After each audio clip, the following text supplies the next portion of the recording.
സഹൃദരെ നമസ്കാരം. Match 41 MI vs SRHന്റെ first innings കഴിഞ്ഞിരിക്കുകയാണ്.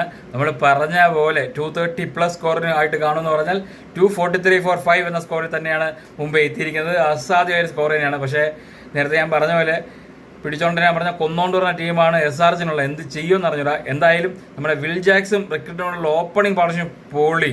അവർ പവർ പ്ലേയിൽ 6 ഓവറിൽ 78 റൺസ്, രണ്ടാൾ 18 ബോളിൽ ഒരാൾ 38 ഒരാൾ 37 റൺ വെച്ചെടുത്തു.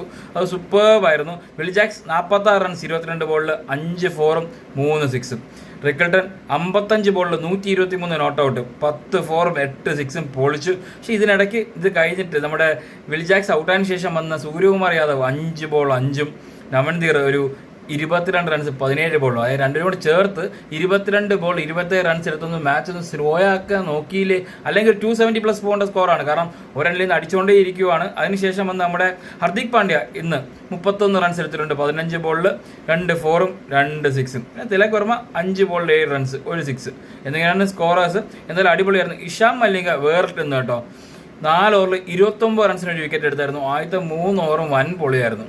കമ്മിങ്സിൻ്റെ വളരെ ബുദ്ധിപരമായ നീക്കമാണ്. 17ാമത്തെയും 12ാമത്തെ ഓവർ കമ്മിങ്സും നമ്മുടെ ഇഷാം മല്ലിയും കൂടെ എറിഞ്ഞിട്ട് 19 20ഉം ഷക്കീബ് ഹുസൈനെയും നമ്മുടെ പ്രഫുലിനെ ആയിട്ടാണ് എറിയിച്ചത്. പ്രഫുൽ 54 റൺസിന് 2 വിക്കറ്റ് 4 ഓവറിലും, ഷക്കീബ് 39 റൺസിന് 1 വിക്കറ്റ് 3 ഓവറിലും, നിതീഷ് കുമാർ 31 റൺസിന് 1 വിക്കറ്റ് 2 ഓവറിലാണ് എടുത്തത്. പക്ഷേ ആ എടുത്ത വിക്കറ്റ് എറിഞ്ഞ പവർ പ്ലേ കഴിഞ്ഞ ആദ്യത്തെ ബോളിൽ എടുത്ത വിൽ ജാക്സിനാണ്.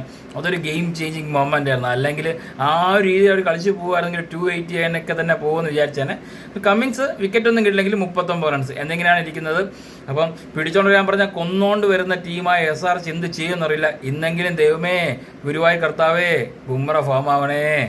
ബുംറയും ബോൾട്ടും ഇന്നുണ്ട്, അശ്വിനിയുണ്ട്, കൂടെ നമ്മുടെ ഹർദിക് പാണ്ഡ്യ അറിയണം. എന്ത് സംഭവിക്കുമെന്ന് അറിയില്ല. എങ്ങനെയെങ്കിലുമൊക്കെ ജയിച്ചാൽ മതിയായിരുന്നു നല്ലൊരു സ്കോറിൽ. എന്തായാലും സെക്കൻഡ് ഇന്നിങ്സ് കഴിഞ്ഞ് കാണാം. ബൈ.